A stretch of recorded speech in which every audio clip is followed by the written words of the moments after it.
É isso aí, pessoal. Agora vamos para o momento da palavra. Essa igreja aqui é uma igreja de ensino. Vocês já estão aí bem treinados em ouvir a mensagem. Eu vou trazer uma mensagem aqui de algo simples, mas eu espero, não acredito que, como é a palavra de Deus, ela tem um propósito e ela vai cumprir esse propósito aí. Se você abrir o seu coração, você vai receber de Deus, e é para isso que a gente está aqui, com uma pergunta difícil para começar. E esse é o tema de hoje: como aumentar a minha fé? E aí, será que a fé aumenta mesmo? Será que a gente tem uma medida de fé igual farinha? Tem 1 quilo, tem 1 metro, tem 3 metros? Como é que funciona isso? E eu quero começar com vocês com um versículo base, que é Lucas 17:5. Eu quero que vocês leiam aqui comigo. O versículo está na tela, mas quem está com a Bíblia de papel aí? Vocês estão com a Bíblia de papel, né? Ah, muito bem, ó, o pastor Eli está de olho aí, hein? Ele está olhando online aqui, está vendo se o pessoal está com a Bíblia, está olhando nas câmeras de segurança aqui, ele está de olho, hein? Vocês tragam a Bíblia aí, papelzinho, caneta, perfeito. E olha como é que começa esse versículo aí. Os discípulos chegam para Jesus e falam assim: Senhor, aumenta-nos a fé. E para eu fazer essa mensagem aqui, eu vou precisar da ajuda de vocês, hein?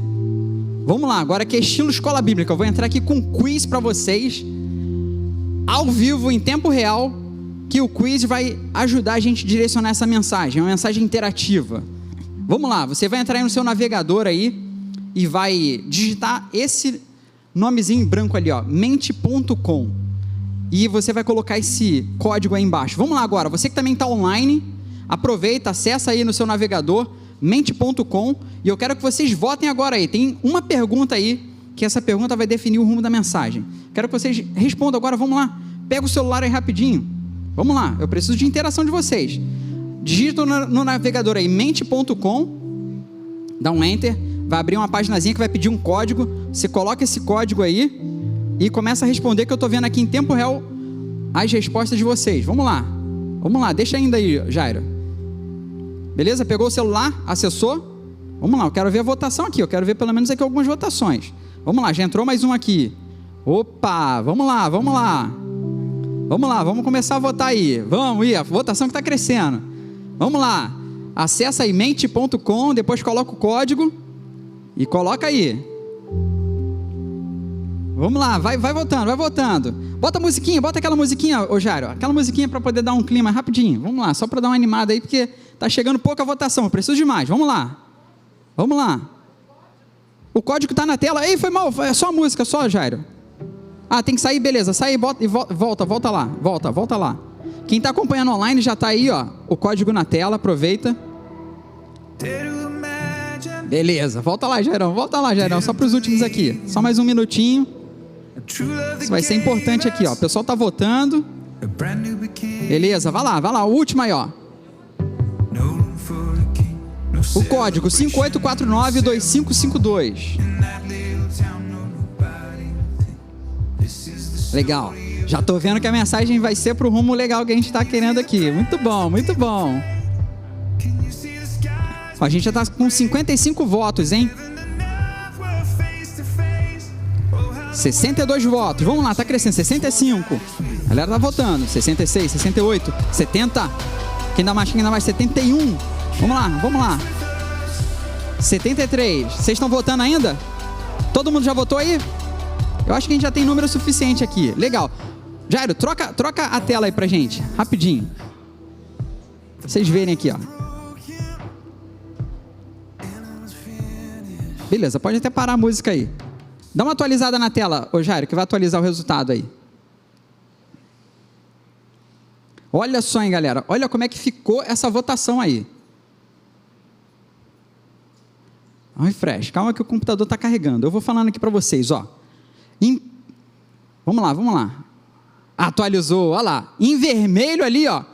Em primeiro lugar, responderam aqui, ó. De 91 votos, a fé que eu tenho é suficiente. Preciso continuar crendo. Rapaz, essa galera aí está fazendo escola bíblica, hein?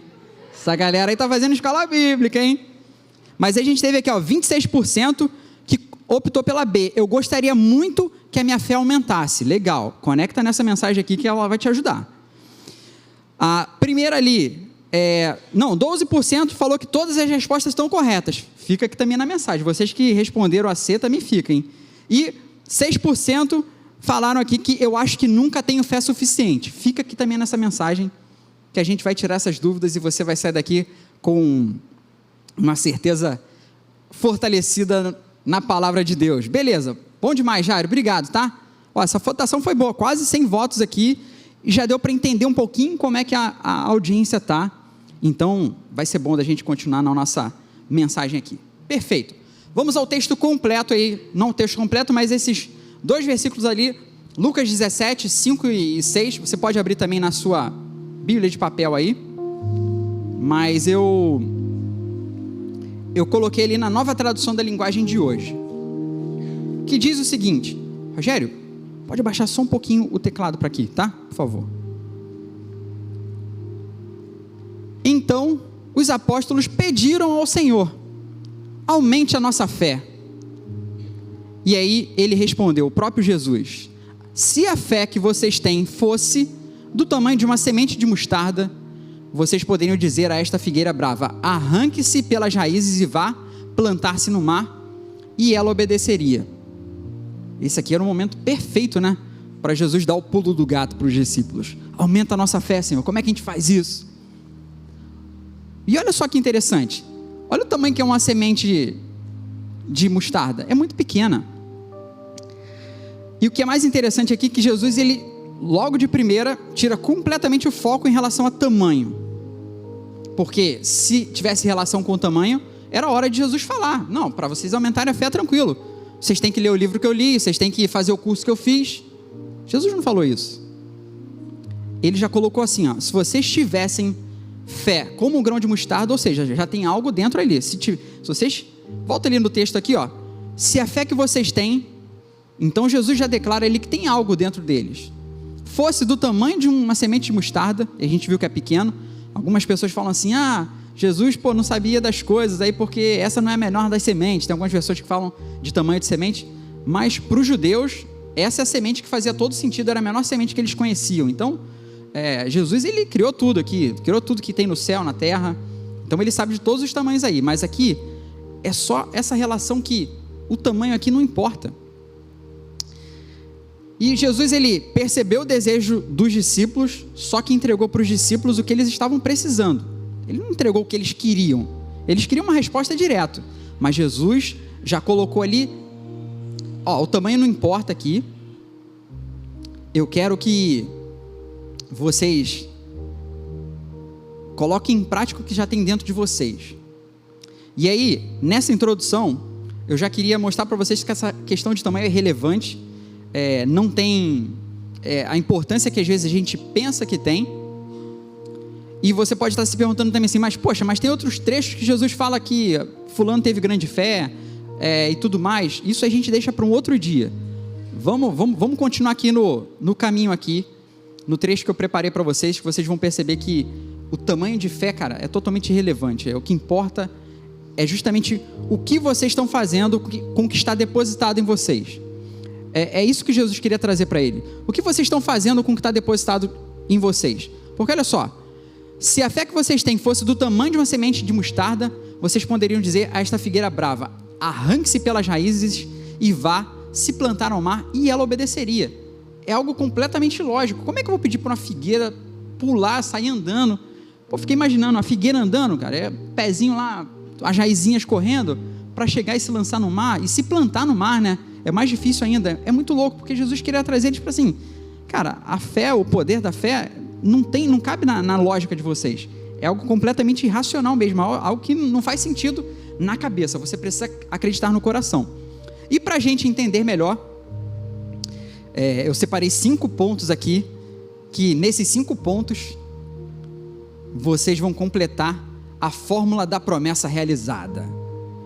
A fórmula, vocês vão ver que não é uma fórmula mágica, não. A fórmula tem alguns elementos que são fundamentais para a gente trabalhar e a gente ver a promessa de Deus realizada na nossa vida. Amém?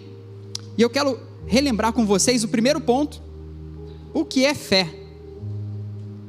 Vamos começar pelo começo, beleza? E lá em Hebreus 11:1 está escrito assim: ora, a fé é a certeza das coisas que se esperam e a convicção de fatos que não se veem. Eu até coloquei entre parênteses aqui, a fé é a certeza gerada pela verdade de coisas que se esperam e a convicção de fatos que não se veem. E essa palavra ali, certeza, no dicionário quer dizer aqui qualidade ou caráter ou virtude do que é certo ou considerado certo, conhecimento íntimo ou expresso, convicção. Então, quando você tem certeza de alguma coisa, dificilmente você vai falar que tem meia certeza. Não existe meia certeza. Certeza é algo completo.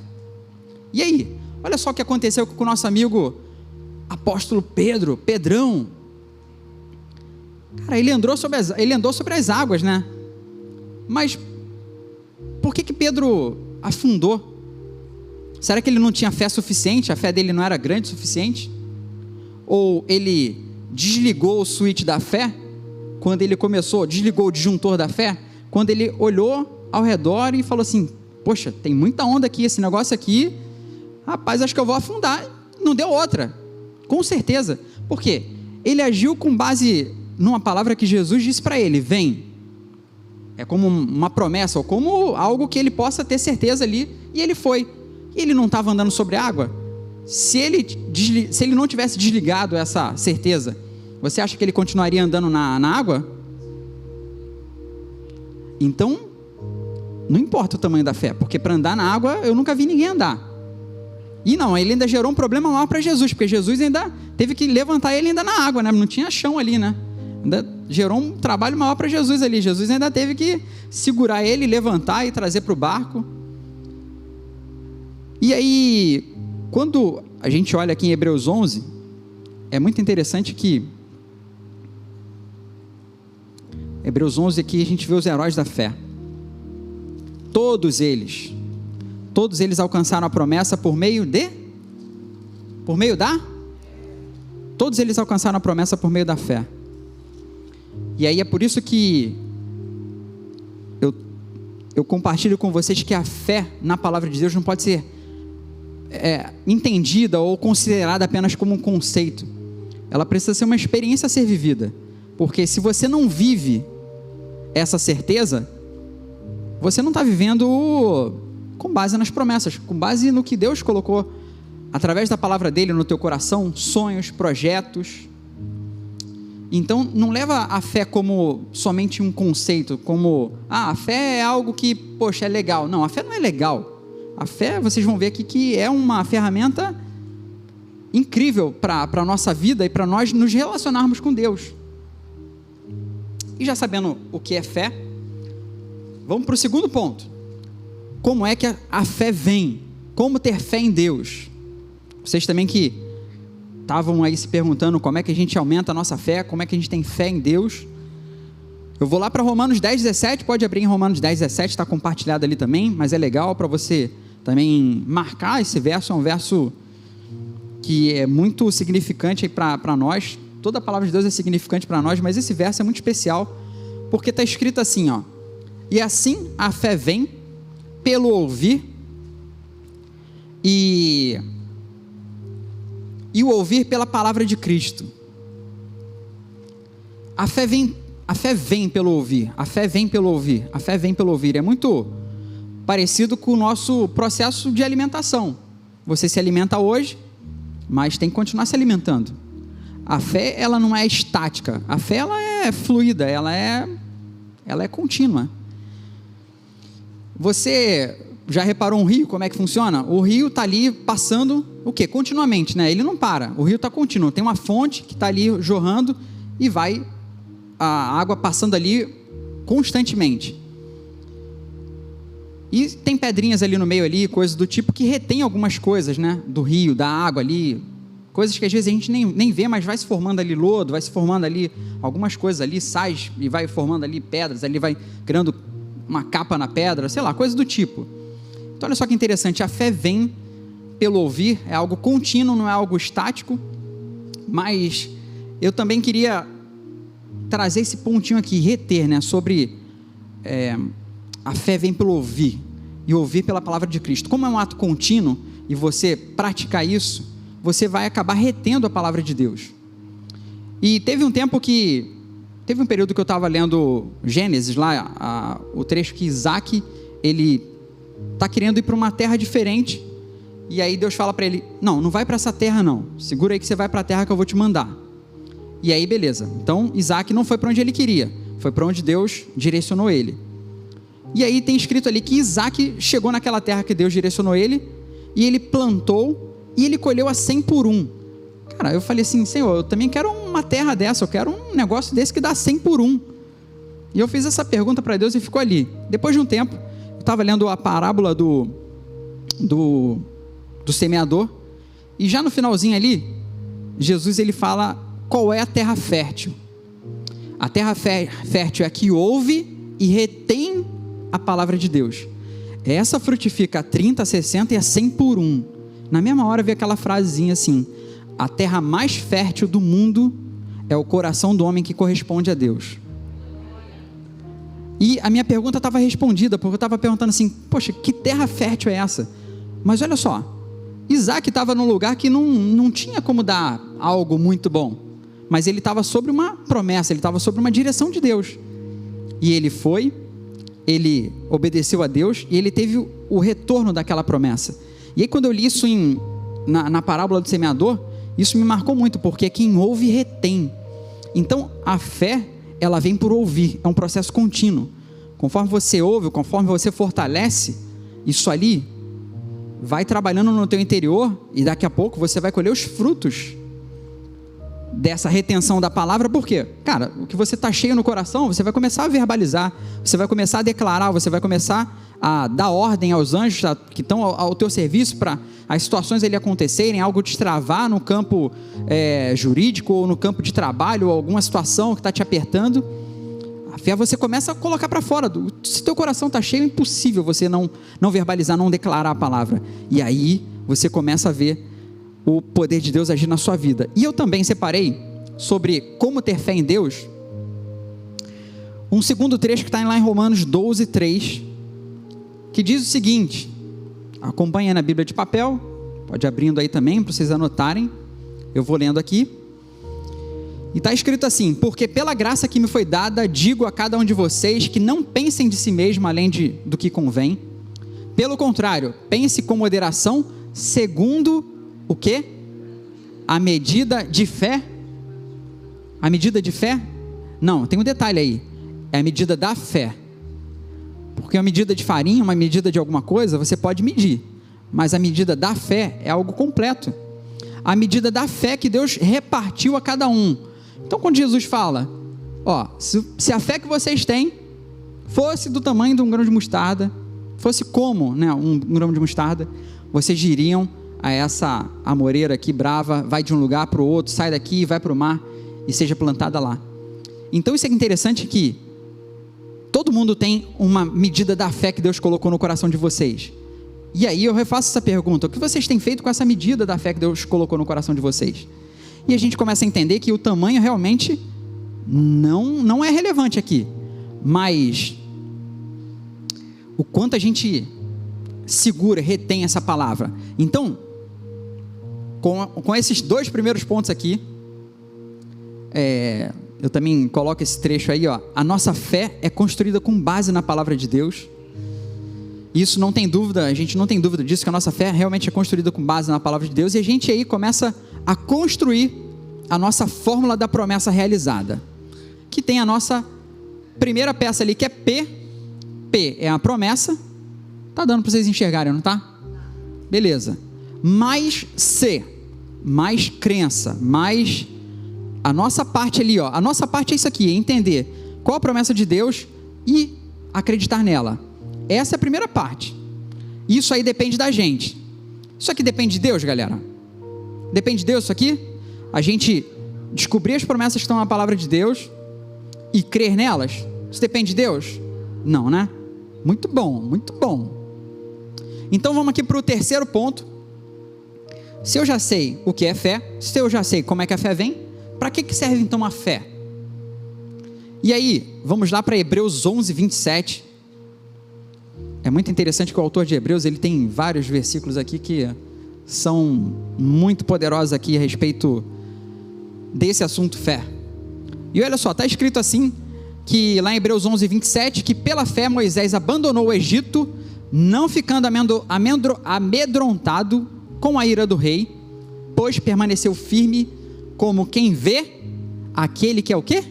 Invisível. Isso é interessante, porque nós acreditamos num Deus que a gente nunca viu. Como é assim a gente acredita num Deus que nunca viu? Olha só, Moisés lá atrás, isso aqui é muito legal que está registrado dessa forma, Moisés permaneceu firme, ele permaneceu firme em algo que Deus tinha colocado no coração dele, uma promessa que Deus tinha colocado no coração dele, como quem vê aquele que é invisível. Moisés tinha uma crença ali tão fortalecida que ele nunca tinha visto a Deus, mas ele tinha certeza que Deus ele era real, que ele ia cumprir aquela promessa na vida dele. E olha só que interessante, depois em Hebreus 11, 6, isso aqui diz muito para nós aí que estamos nessa busca aí de conhecer a Deus. Em Hebreus 11, 6 diz o seguinte: de fato, sem fé é impossível agradar a Deus. Mas por que é impossível agradar a Deus? Porque é necessário que aquele que se aproxima de Deus creia que Ele existe e que recompensa os que o buscam. Meu Deus, Moisés já estava faixa preta nisso aqui, porque Moisés acreditava no Deus que ele servia e tinha certeza que Deus ia recompensar aquela promessa ali se ele permanecesse fiel como ele permaneceu. Por isso que está registrado em Hebreus 27 que foi pela fé que Moisés abandonou o Egito, não ficando amedrontado com a ira do rei, pois permaneceu firme como quem vê aquele que é invisível. E a fé serve. A fé é o nosso meio que nós temos para corresponder a Deus. A fé é o nosso meio de comunicação com Deus. Sempre vai ser necessário para o homem se relacionar com Deus, fé. A fé é o idioma, é como se fosse a linguagem do reino de Deus. Tudo que acontece no reino de Deus, nesse nosso mundo físico, acontece por meio de fé, por meio de crença. E o relacionamento que nós mantemos com Deus é exclusivo. Exclusivamente ele acontece por meio da fé. Por isso que a fé é um assunto tão importante nas nossas vidas, né? Aqui em Hebreus, aqui como a gente estava falando de Moisés, tem todos os outros que tiveram aqui as promessas realizadas. Olha eles aqui, ó. Pela fé Jacó, pela fé Isaac, pela fé Samuel, Gideão, Baraque, Sansão, pela fé Davi. Todos esses aqui obtiveram o cumprimento das promessas porque eles resistiram a um fator que a gente não tem controle, que é o fator tempo. E aí a gente começa a ter mais elementos ali da nossa fórmula da promessa realizada, onde P é a promessa, C é a crença. Então, eu tenho uma promessa, eu acreditei nela, o que eu vou precisar agora trabalhar? No tempo para ela ser realizada. E qual é o tempo? Quanto tempo é? Esse aí a gente não tem controle. Esse é com Deus. Então, você não tem que ficar preocupado quanto tempo vai levar para realizar a promessa ou algo que Deus colocou no coração da sua vida, porque Deus ele é fiel, Deus ele cumpre as promessas dele, não tem uma que falhou. A Bíblia está aqui há anos aqui tentando desqualificar a Bíblia, mas ela passa por esse crivo do tempo. E cadê os acusadores da Bíblia, de Jesus? Jesus aí está vivo no nosso meio, a igreja está viva aqui, está cumprindo o propósito dela, avançando o reino de Deus aqui nessa terra. Então, a nossa parte, a gente já entendeu? Continua fazendo. O tempo pertence a Deus, não se preocupa com o tempo. Não coloque esse peso na tua vida, de quando é que vai acontecer. Tenha certeza que vai acontecer.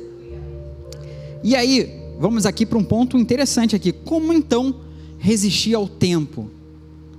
Já que o tempo pertence a Deus e a gente fica naquela agonia, a gente está numa vida aqui, cronos aqui, numa vida que o tempo está passando. 8h40, a gente começou aqui 7h30, o tempo está passando. E a galera fala, the time is money, o tempo é dinheiro, vamos lá, as coisas têm que acontecer, Senhor. Já teve alguma coisa aqui que Deus não proveu na sua vida? Se você tiver, você que está seguindo ali a direção de Deus, Ele chega no momento certo. Ele entende que tem algo que é urgente e tem algo que vocês vão entender que vocês precisam de serem trabalhados para aquilo acontecer. E olha só, lá em Hebreus 6, 11 e 12, está escrito assim: desejamos que cada um de vocês continue mostrando até o fim o mesmo empenho para a plena certeza da esperança, para que não se tornem preguiçosos, mas imitadores daqueles que pela fé e pela paciência herdam as promessas. Então, como é que você vai resistir ao tempo? Vamos para esse segundo trecho aqui também de Hebreus 10, 35 e 39. Portanto, não percam a confiança de vocês, porque ela tem grande recompensa. Vocês precisam perseverar, para que, havendo feito a vontade de Deus, alcancem a promessa. Meu Deus do céu! Mas então, o que vai me fazer resistir esse tempo? O que vai me fazer resistir em perseverar em algo que Deus colocou no meu coração, em algo que eu li na palavra? O que vocês acham que vai manter vocês firmes nessa direção? E aí eu trago, ainda tinha mais um trecho, é verdade, até do 35 ao 39, vamos continuar aqui, que eu vou compartilhar com vocês aí, qual é esse fator aí que vai manter você firme em perseverança. Porque ainda dentro de pouco tempo, aquele que vem virá e não demorará, a gente sabe disso, mas o meu justo viverá pela fé, e se retroceder, dele a minha alma não se agradará. Nós, porém, não somos daqueles que retrocedem para a perdição, mas somos da fé para a preservação da nossa alma.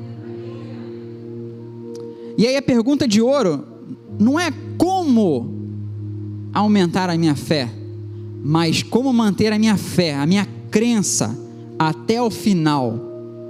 Essa é a pergunta de ouro que a gente deveria fazer. E aí, esse é o elemento que vai te manter em perseverança. Quando você tem uma promessa, você tem crença, você tem um tempo ali que você não sabe qual é, o que vai te manter vivo, o que vai te manter perseverante, é o teu relacionamento vivo com Deus. O teu relacionamento vivo com Deus é que vai te manter perseverante na promessa. Voltando lá para o nosso pai da fé, Abraão. Qual era a diferença de Abrão para quando recebeu a promessa de ser pai de muitas nações, para quando Deus pede Isaac? Qual era a diferença deles? Qual era a diferença entre os dois Abrãos? Antes era Abrão, depois virou Abraão, né? Porque teve uma mudança de nome. Deus já começou a fazer ele declarar que ele era pai de muitas nações, mesmo antes dele ser. Mas em Hebreus também está registrado que Abraão creu e foi-lhe imputado como justiça, mas não aconteceu na mesma hora. Qual era a diferença de Abraão, de quando recebeu a promessa, para quando a promessa de Isaac foi realizada? E para quando, mais ainda, quando Deus pede Isaac? A diferença que tinha entre eles dois era a maturidade que ele tinha no seu relacionamento com Deus. A maturidade que Abraão tinha quando Deus pede Isaac era completamente diferente quando ele recebe a promessa. Passaram-se todos esses anos, ele tentou fazer algumas coisas para ajudar ali a Deus no caminho, mas por que Deus não entregou para ele antes algo ali que ele queria muito e precisava acontecer? Esse fator tempo, ele é um fator de preparação, ele é um fator de maturação na sua vida. Deus, ele sabe do nosso futuro, lá na frente. Então, ele sabe, se eu entregasse isso antes para Abraão, ele não ia perseverar até o final. Ele precisa ser mais maturado nisso aqui, porque isso aqui eu preciso trabalhar nessa área da vida dele, nessa outra aqui, para que quando ele chegar lá na frente, eu entregar essa promessa maior que eu tenho para a vida dele, ele permaneça fiel até o final.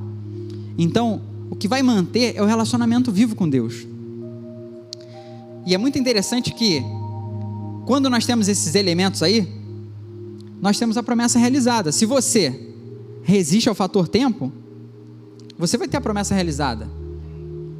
eu tenho uma promessa, eu creio nela por tempo suficiente até que ela se cumpra, ela vai ser realizada.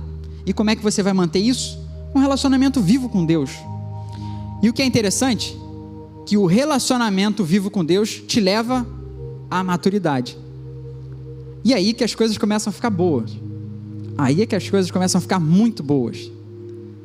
Porque se você resistir a esse fator tempo, o veredito vem. Em Cristo está o sim e o amém. Então não tem dúvida que isso não vai acontecer. Quantas vezes eu comentei aqui que já tentaram desmentir a Bíblia, mas por que nunca conseguiram? A verdade, que é essa verdade que você está crendo, ela resiste ao fator tempo. Jesus é o início e o fim. Nele não tem tempo. Ele é o início e o fim. Ele não tem como ele não resistir ao tempo, porque ele é o Senhor do tempo. Ele é o Senhor também, inclusive, para se você em algum momento tomou decisões que atrapalharam a sua vida ou estão atrapalhando a sua vida, Ele é o Senhor do tempo, e eu acredito que Ele trabalha para fazer você recuperar o tempo perdido. Teve uma vez que eu estava perguntando, eu tinha esse questionamento com Deus, eu achava que o tempo não tinha como a gente recuperar o tempo, até o momento que Ele me mostrou que eu sou o Senhor do tempo. Tem um tempo para tudo acontecer na terra, eu sou o Senhor para remir o tempo, para poder restaurar o tempo perdido. Então não fica se culpando, não fica se julgando aí, meu Deus, eu já perdi tanto tempo, agora estou com tantos anos aqui, já era nada. A gente vê vários homens de Deus aqui, que precisaram ser maturados para poder Deus entregar algo maior na mão deles ali, para eles poderem levar adiante e mudar a história às vezes de uma cidade, de uma nação. Então segura firme aí, cara. E eu gosto dessa frase aqui que... olha só, antes da frase, vamos só pegar aqui o trecho bíblico aqui, Romanos 8,14. Pois todos os que são guiados pelo Espírito de Deus são filhos de Deus. E olha só que interessante, todos os que são guiados pelo Espírito de Deus são filhos de Deus. Todos nós aqui somos filhos de Deus? Vocês acreditam nisso? Só que existe uma distinção entre filhos imaturos e filhos maduros. Essa palavra em específica, filhos, é a palavra ruios, é filho maduros. O relacionamento de um filho maduro com um pai é completamente diferente de uma criança. Você não faz papo reto com uma criança, mas com um adulto você consegue ele conversar de igual para igual ali. E aí, o que é interessante? Isso é uma frase do Drummond Lacerda, mas eu amo essa frase, que o melhor de Deus está fora do alcance das crianças. Vocês pegaram essa? O melhor de Deus está fora do alcance das crianças. Por isso que é importante no nosso relacionamento com Deus, nós irmos em direção a essa maturidade. Porque a ardente expectativa da criação aguarda a revelação dos filhos maduros de Deus. Isso é Romanos 8,19. Gente, aí fora, as pessoas não têm a Bíblia para ler. Vocês são a Bíblia que eles vão estar lendo. Eu também tenho um amigo especial que ele não é cristão, e eu estava indo fazer alguma outra coisa, eu estava me perguntando assim, por que eu ainda tenho bastante contato com essa pessoa e tudo mais, tal. E aí veio essa vozinha no meu coração, você é a Bíblia que ele não lê. E eu entendi o recado, eu falei, beleza, Senhor, é isso aí. Vocês, onde vocês estiverem, vocês são a Bíblia que as pessoas vão estar lendo, pessoal. As pessoas não lêem a Bíblia, mas você lê a Bíblia, você tem como representar Cristo, você tem como representar nas tuas atitudes, nas tuas ações. E manter-se nessa condição vai te levar aos melhores dias da sua vida. Eu estava lendo hoje aqui um trecho que é muito interessante, que é, abre aí, Daniel 3, lá no trecho de Sadraque, Mesaque e Abednego.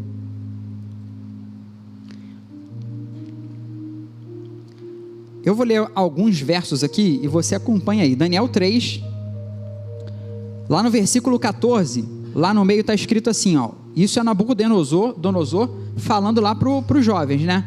Vós não servi aos meus deuses, nem adorais a imagem dourada que eu ergui. Ele fazendo essa pergunta, tinha acontecido um decreto lá que armaram também para os jovens lá, amigos de Daniel, para quererem matar eles, porque eles se destacavam no meio do pessoal lá.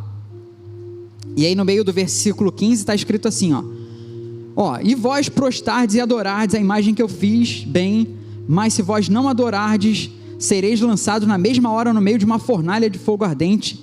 E quem é esse Deus que vos livrará das minhas mãos? Ele coloca aqui já um peso aqui para a galera, se vocês não se prostrarem aqui, vocês vão para a fornalha. E aí olha só que interessante a resposta de Sadraque, Mesaque e Abednego a partir do versículo 16. E responderam, disseram ao rei: ó Nabucodonosor, nós não seremos cautelosos em responder-te essa questão. Talvez a minha Bíblia esteja um pouquinho diferente, porque a minha é a King James, tá?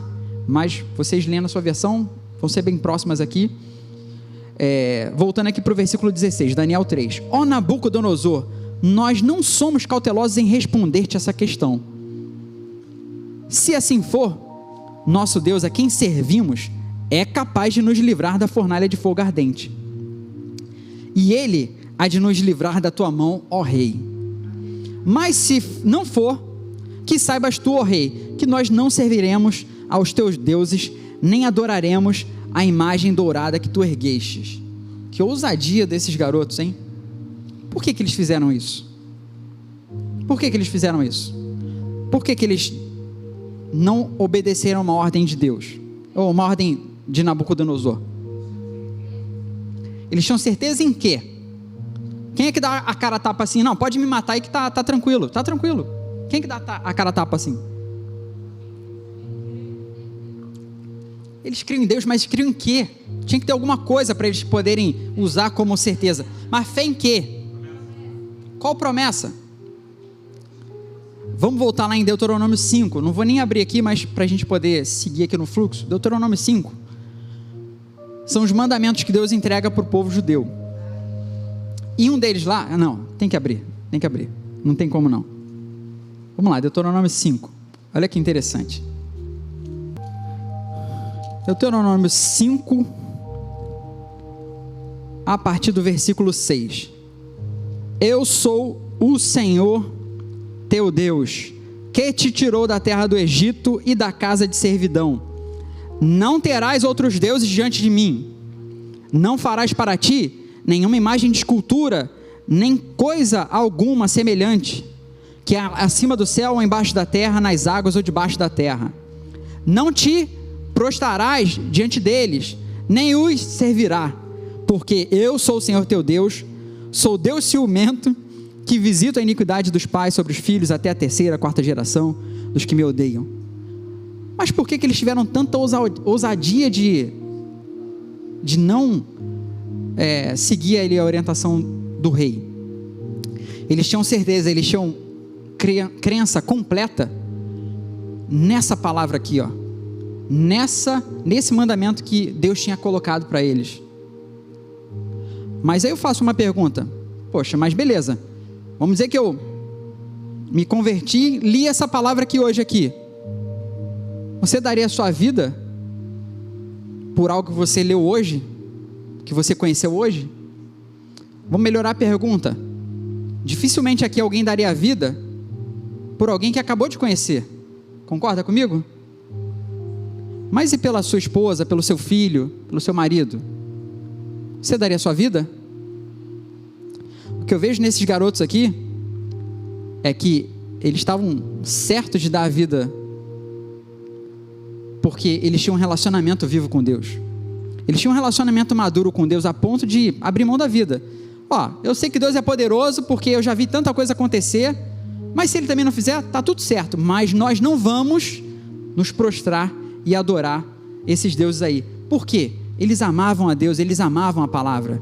Você lembra lá no início de Daniel, que Daniel chega também com eles e fala assim: não vamos comer essa comida aí não, vamos fazer a nossa comida aqui separadinha, só legumes, e a gente não vai comer essas comidas oferecidas a outros deuses, porque já tinha palavras de Deus para eles não se envolverem com outros deuses.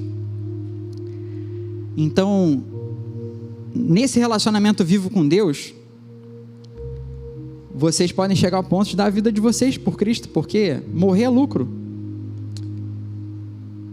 E eu queria deixar para vocês essa palavra aqui, que as pessoas ao teu redor, onde você está, eles estão aguardando a sua maturidade. Eles estão aguardando essa revelação dos filhos maduros de Deus. Eles estão aguardando vocês se manifestarem como filhos de Deus, maduros, representando a Jesus, fazendo a diferença, trazendo ali uma palavra, salvação, cura, libertação, uma mudança ali no ambiente. Eu queria que vocês levantassem para a gente poder orar. E eu queria também fazer uma pergunta aqui para vocês. Se tem alguém aqui no nosso meio que ainda não decidiu por Jesus, não decidiu por esse Deus que nós não vemos, mas nós acreditamos, e que faz toda a diferença na nossa vida. Tem alguém que quer tomar essa decisão hoje por Jesus, de seguir a Ele, de tomar a decisão a partir de hoje: Senhor, eu quero te servir, eu quero te conhecer mais, eu quero ter esse relacionamento vivo contigo. Tem alguém que tem esse desejo hoje aqui no coração? Tem alguém? Amém. Então, feche os seus olhos e vamos orar aqui, vamos agradecer por esse momento. Pai, obrigado por essa palavra, Pai, obrigado por essa palavra rema, essa palavra viva que tem transformado a minha vida, transformado a vida da minha família, a qual eu tenho crido, Pai, e eu tenho conhecido cada vez mais que só o Senhor, Pai, só no Senhor a alegria, a verdadeira alegria, Pai, independente das situações, independente do que tem acontecido ao redor, Pai. E eu também declaro sobre a vida dessas famílias aqui, de cada um desses meus amigos que estão aqui, que já te conhecem, Pai, que já te servem, que eles possam te buscar cada vez mais. Espírito Santo, derrama sobre eles aqui uma nova unção, uma unção de desejo, de fome pela tua palavra, de se relacionar contigo, que eles possam crescer nessa maturidade, crescer nesse relacionamento contigo, que eles possam experimentar cada vez mais o poder da tua palavra, Senhor, que eles possam ser brasas vivas, ó Pai, cartas vivas também, Pai, para poder compartilhar a tua palavra, compartilhar o poder da tua palavra, Pai, assim como eles têm recebido, que eles possam estar repartindo como um rio, Pai, como um rio que flui. Meu Pai, muito obrigado, Pai, por essa igreja, muito obrigado pela nossa liderança que tem nos ensinado, Pai, essa palavra, tem gastado tempo com essa palavra, através da escola, através de tudo que nós temos feito, Pai, para edificação das nossas vidas, ó Pai, e que nós possamos continuar esse ano, o próximo ano, a te servir, a te conhecer mais e sermos desenvolvidos a vivermos uma vida cristã vitoriosa no nome de Jesus, meu Pai. Amém.